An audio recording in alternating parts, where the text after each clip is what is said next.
Assalamualaikum warahmatullahi wabarakatuh. Perkenalkan, nama saya Halimatul Hasanah. Saya dari Prodi Manajemen. Saya di sini akan sharing tentang bagaimana kita mengambil pelajaran dari sejarah Pancasila bagi generasi muda zaman now.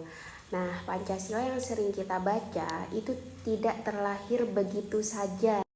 Namun pada bulan 1945 di tengah penjajahan Jepang yang hampir mengakhiri negara ini, bangsa Indonesia mulai mempersiapkan untuk meraih kemerdekaan.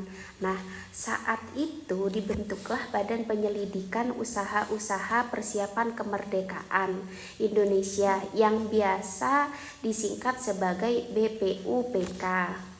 Lembaga ini beranggotakan tokoh-tokoh penting dari berbagai daerah, agama, dan juga latar belakang lainnya. Nah, disinilah untuk pertama kalinya gagasan tentang dasar negara Indonesia merdeka mulai dirumuskan. Dalam sidang BPUPK tanggal 1 Juni 1945, Bapak Insinyur Soekarno menyampaikan pidato bersejarah yang memperkenalkan konsep Pancasila yang sering kita baca, yaitu ketuhanan, kemanusiaan, persatuan, kerakyatan, hingga keadilan sosial. Gagasan itu disambut dengan semangat, namun masih memerlukan pembahasan lebih lanjut agar dapat diterima semua golongan. Karena kan pada saat itu banyak tokoh-tokoh yang mengutarakan pendapatnya, jadi saling bertukar pendapat tentang Pancasila ini.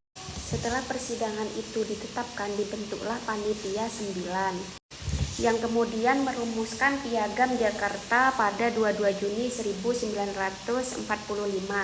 Nah, dokumen ini menjadi cikal bakal pembukaan UUD 1945.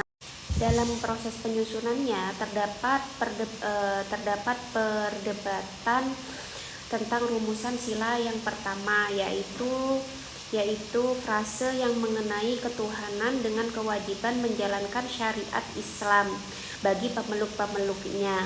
Namun demi menjaga persatuan seluruh bangsa Indonesia yang majemuk ini, para tokoh akhirnya sepakat untuk mengubahnya menjadi ketuhanan yang Maha Esa. Nah, dari peristiwa yang saya bacakan tersebut itu mencerminkan nilai luhur Pancasila, terutama nilai persatuan dan toleransi.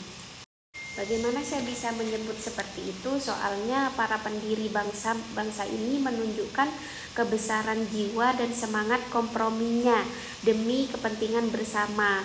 Mereka ini menyadari bahwa Indonesia ini bukan milik satu golongan saja atau bahkan milik agama saja, melainkan rumah bagi semua suku, agama, dan budaya.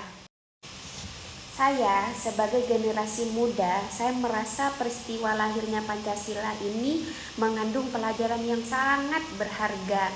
Karena para pendiri bangsa ini memberikan contoh tentang bagaimana perbedaan